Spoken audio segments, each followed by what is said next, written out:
திலகா, நான் சொல்றத கேளு. உன் தம்பி இப்ப இருக்கிற நிலைமையில நீங்க சும்மா இருங்க. என் தம்பி படுத்துட்டாங்கிற தைரியத்துல தான் அவன் அப்படி பேசினான். அவன் கூட பிறந்த அக்கா நான் நல்லா தானே இருக்கேன். 5 லட்சம் ரூபாய் பணம், 20 பவுனுக்கு மேல நகை, அதுக்கு முன்னால வீட்டு பேர்ல கணக்கு வழக்கு இல்லாம எத்தனையோ லட்சம். இது எல்லாத்தையும் வாங்கிக்கிட்டு நம்மளையே எதிர்த்து திமிரா பேசியிருக்கா. வயசு பொண்ணுங்க, வயசான கிழவி எல்லாத்தையும் இழுத்துக்கிட்டு நடு ரோட்ல போய் நிக்கட்டும். அப்பதான் அதுங்களுக்கு புத்தி வரும். இன்னைக்கு நைட்டே அதுங்களுக்கு தூங்க இடம் இல்லாம தெரு தெருவா அலைய வைக்க போறேன். காட்டுறேன். இந்த திலவதிக்கிட்டியா வச்சுக்கிறா, நான் யாருன்னு காட்டுறேன். திலகா, நான் சொல்றத கேளு. திரும்ப திரும்ப சொல்றேன், உன் தம்பி தான் நமக்கு பலம். அவன் இப்ப இப்படி இருக்கும்போது எந்த வம்புலையும் போய் நீ மாட்டிக்காத. ஏங்க, நம்ம வீட்டை வாங்குறதுக்கு நமக்கு என்ன வம்பு வரப்போகுது? நீங்க கொஞ்சம் பேசாம இருங்க. நான் அதுக்காக சொல்லல திலகா. ஏற்கனவே என்ன பாவம் பண்ணமோ தெரியல, உன் தம்பி இன்னும் கான்சியஸ் வராம இருக்கான். இந்த நேரத்துல வேற ஏதாவது வம்புல போய் நீ மாட்டிக்காத. நீங்க கொஞ்சம் சும்மா இருங்க. இதுங்களுக்கெல்லாம் இறக்கப்பட்டுதான் என் தம்பி இந்த நிலைமைக்கு வந்திருக்கான். திலகா, நான் சொல்றத கேளு. நீ அப்படியே திரும்பி வா. சரிதான். இன்னும் கொஞ்ச நேரம் உங்ககிட்ட பேசினா நானும் புத்தர் மாதிரி ஏதாவது மரத்தடியில போய் உட்கார வேண்டியதுதான். அந்த பத்மா நம்ம ஆளுங்க கிட்டே திமிரா பேசியிருக்கா, நம்ம கிட்டே சவால் விடுறா. அவளுக்கு பணிஞ்சு போக சொல்றீங்களா? உங்ககிட்ட சொன்னதே தப்பா போச்சு. நீங்க எதுவும் பேசாதீங்க, போன வைங்க.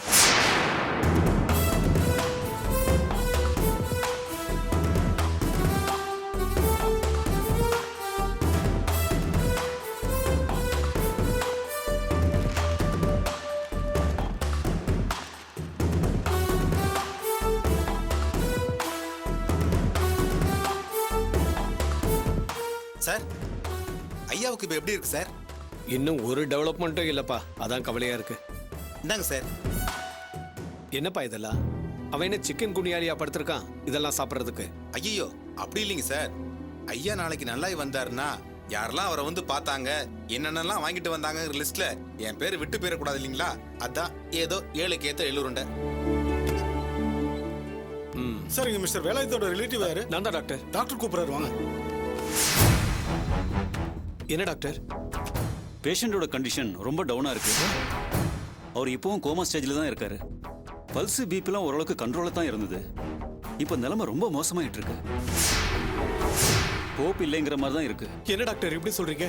ஆமா சார், இந்த மாதிரி கண்டிஷன்ல இருக்கிற பேஷண்ட்டுக்கு மூளை செயல்பட்டு இருக்கிற வரைக்கும் எந்த ஆபத்தும் இல்லை. இவர் விஷயத்துல இப்போ அதான் கவலையா இருக்கு. இப்போதைக்கு அவர் மூளை செயல்பட வேண்டிய கட்டாயத்துல நாங்க இருக்கோம். இல்லைன்னா அப்படி சொல்லாதீங்க டாக்டர். எப்படியாவது நீங்க அவரை காப்பாத்தி கொடுங்க ப்ளீஸ்.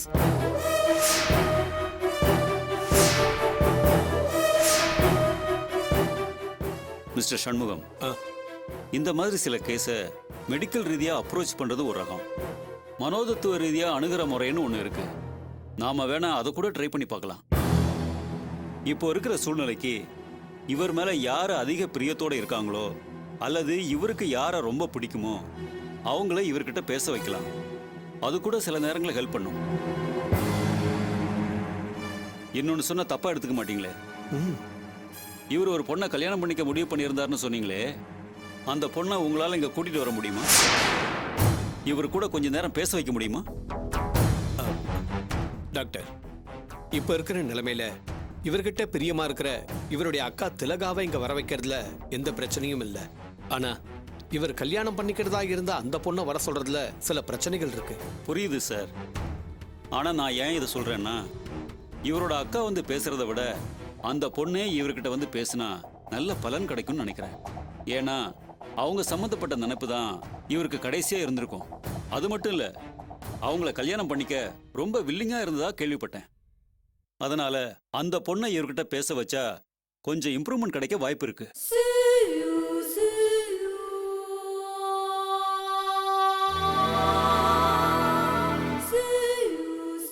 ட்ரை பண்ணி பாருங்க.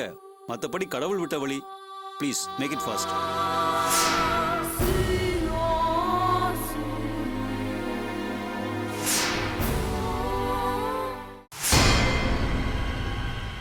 நிலைமை புரியாம இந்த நேரத்துல இவ அங்க போயிருக்கா. அந்த பொண்ணு வந்தா இவன் கியூர் ஆகிறதுக்கு வாய்ப்பு இருக்குன்னு டாக்டர் சொல்றாரு. இவ போய் ஏதாவது சண்டை போட்டு வம்பாயிடுச்சுன்னா என்ன பண்றது? அவ போறதுக்குள்ள போனை போட்டு அவளை எப்படியாவது மடக்கிடுவோம்.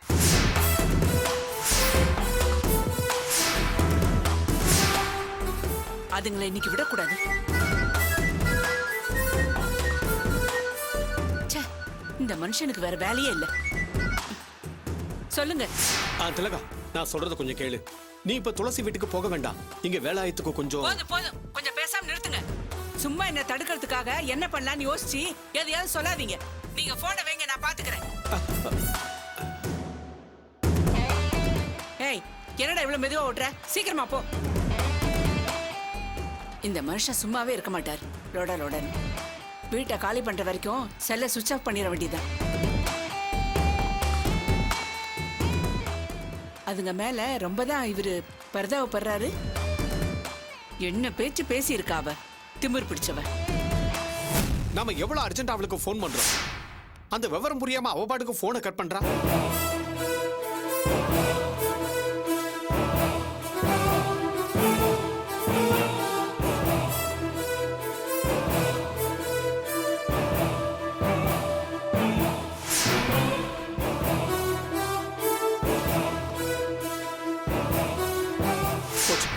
சுவிட்ச் ஆஃப் பண்ணிட்டா.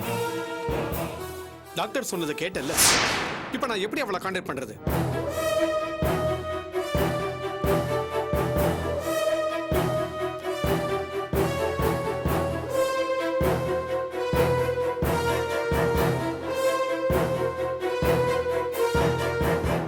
சார், அக்கா கூட ஜெயராஜ் தான் போயிருக்கான். ஜெயராஜ் நம்பருக்கு கால் பண்ணுங்களேன்.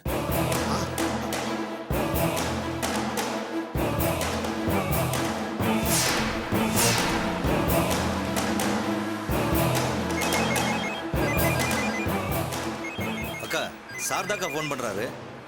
டேய் விடுறா, அவசரப்பட்டு ஆன் பண்ணாத. எதையாவது பேசி அவர் நம்மள குழப்ப பாக்குறாரு. அவருக்கு வேற வேலையே இல்ல. இவ்வளவு நடந்த பிறகும் அந்த குடும்பத்துக்கு இன்னும் பாவ புண்ணிய பாத்துட்டு இருக்காரு. முதல்ல செல் ஆஃப் பண்ணுடா. டேய், நீங்களும் ஆஃப் பண்ணுங்கடா. சரிங்க. அதுங்களை வீட்டை விட்டு வெளியே துரத்துற வரைக்கும் யாரும் போன் ஆன் பண்ணாதீங்க. சரிங்க. டேய், சீக்கிரம் போ.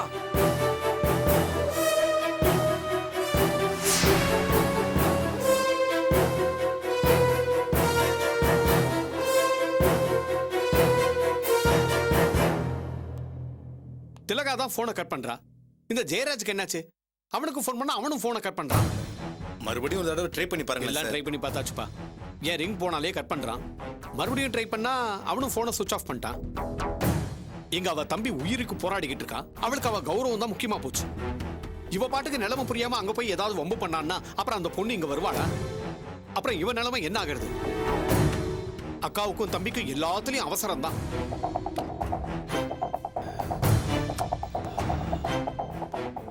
சார், என்ன சார் இங்க நின்னுட்டு இருக்கீங்க? போய் அந்த பொண்ணை கூட்டிட்டு வரலையா? அதுக்கு தான் சார் ட்ரை பண்ணிக்கிட்டு இருக்கேன். லைன் கிடைக்க மாட்டேங்குது. அதுக்காக இங்க தானே எப்படி சார்? போய் நேர்ல பார்த்து கூட்டிட்டு வாங்க. இல்ல டாக்டர், வேலாயத்தை தனியா விட்டுட்டு அவரை நாங்க பாத்துக்கிறோம் சார்.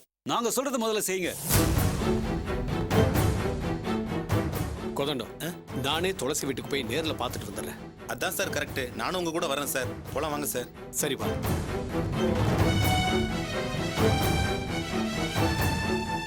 இந்த திலகா அவசரப்பட்டு அந்த வீட்டுல ஏதாவது பிரச்சனை பண்ணாம இருக்கணுமே. அப்படி ஏதாவது பண்ணிருந்தா எல்லாமே கெட்டு போயிடும்பா. சார், அப்படிலாம் எதுவும் நடக்காது சார். சரி, நீ வா, நம்ம 2 பேரும் நம்ம கார்லயே போயிடலாம். சார், நான் என்னோட 2 வீலர்ல தான் வந்திருக்கேன். நான் ஷார்ட் ரூட்ல சீக்கிரமா போயிடுவேன். ஆனா உங்க கார்ல அவ்வளவு சீக்கிரம் போக முடியாது. நான் முன்னாடி போறேன், நீங்க பின்னாடி உங்க கார்ல வாங்க சார். சரி, நீ போ சீக்கிரம்.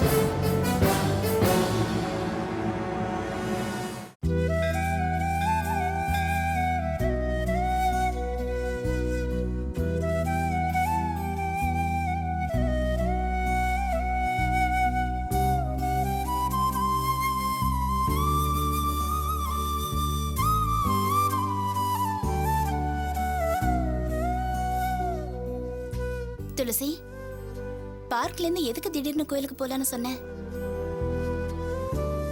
நான் தப்பு பண்ணிட்டேனோன்னு தோணுது தீபா. நான் பாட்டுக்கு என் மனசுல இருக்கிறத அவர்கிட்ட பேசிட்டேன். ஆனா அது தப்போன்னு இப்ப என் மனசுக்கு உறுத்தலாவே இருக்கு.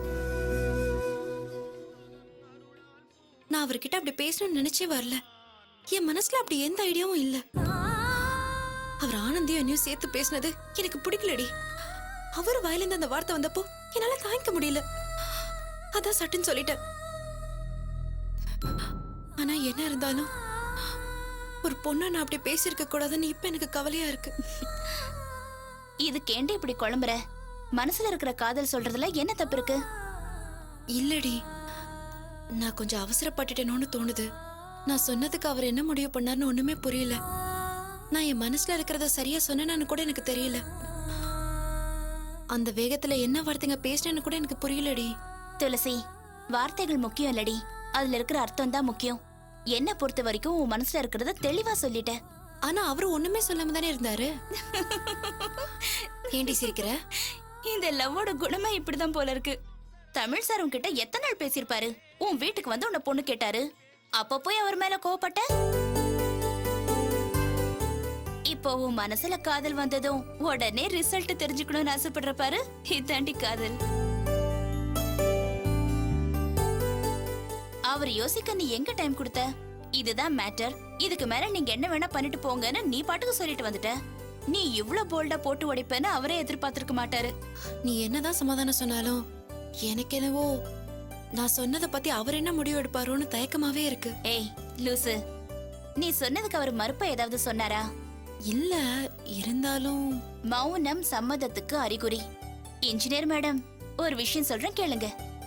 உங்க லவ்வ நீங்க டிக்ளேர் பண்ணும் போது அவர் முகத்தை பார்க்கணுமே, அடேங்கப்பா.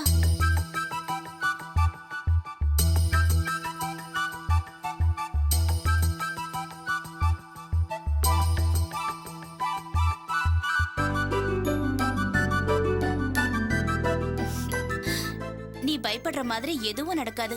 கண்டிப்பா உன்னை ஏத்துக்குவாரு. இன்னும் சொல்ல போனா ரொம்ப நாளா எதிர்பார்த்த ஒரு விஷயம் அவருக்கு வரப்போகுதுங்கிற சந்தோஷம் தான் அப்பா அவர் முகத்துல தெரிஞ்சது. சும்மா நீயா எதையாவது கற்பனை பண்ணிக்காத. நீ நிஜமாதான் சொல்றியா தீபா?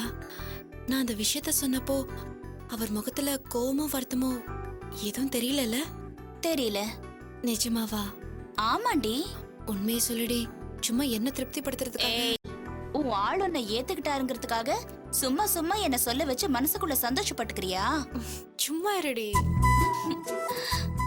தமிழ் சார் கிட்ட நீ பேசும்போது நீ ஒரு புது துளசியா தெரிஞ்ச. பரவாயில்லையே, இப்போ வெக்கப்பட்டு பழைய துளசிய ஞாபகப்படுத்திட்ட.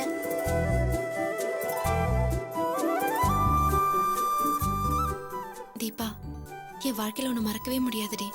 நான் கஷ்டப்படும் போதெல்லாம் உனக்கும் ஒரு காலம் வரும்னு என்னை ஆறுதல் படுத்திக்கிட்டே இருப்பேன். நீ சொன்ன மாதிரி பிரச்சனை எல்லாம் ஒண்ணு ஒண்ணா விலகிட்டே வருது. எங்க அப்பா என்ன மகளை ஏத்துக்கிட்டாரு.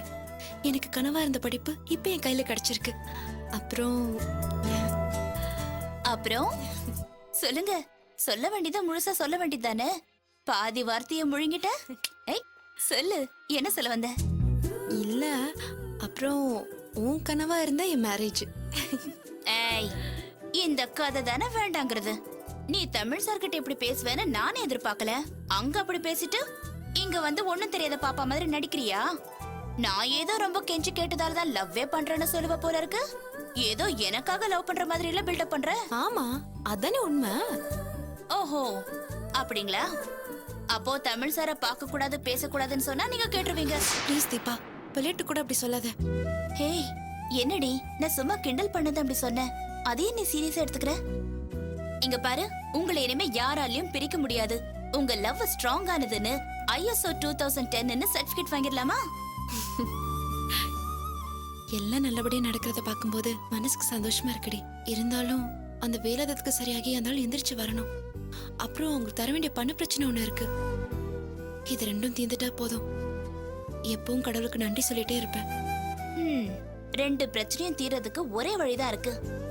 மிஸ்டர் வேலாயுதம் இறைவனடி சேர்ந்துட்டா போதும். ஏய், என்ன சொல்ற? சும்மா இருடி. அந்த ஆள் நல்லபடியா பொழைச்சு வரணும். அப்பதான் என் படிப்பு, என் ஆள் கூட வாழ யோசிச்சு வச்சிருக்க என் கனவு எல்லாமே நடக்கும். சரி விடுறி, நீ வேணா பாரு. உன்னை சுத்தி இருந்த பிரச்சனை எல்லாம் ஒன்னொன்னா எப்படி சால்வ் ஆச்சோ இதுவும் அதே மாதிரி சால்வ் ஆயிடும். கடவுள் இதுக்கும் ஒரு வழி காட்டுவாருடி. வா போலாம்.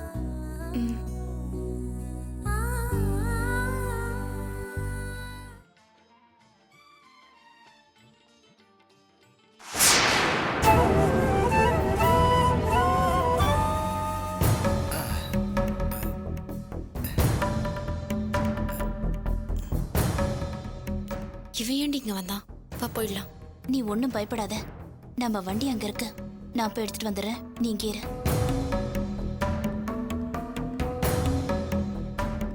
ஏங்க நான் துளசி கிட்ட கொஞ்சம்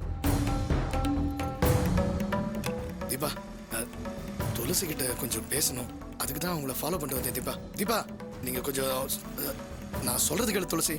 ஒரு 5 நிமிஷம் துளசி ப்ளீஸ். துளசி துளசி துளசி துளசி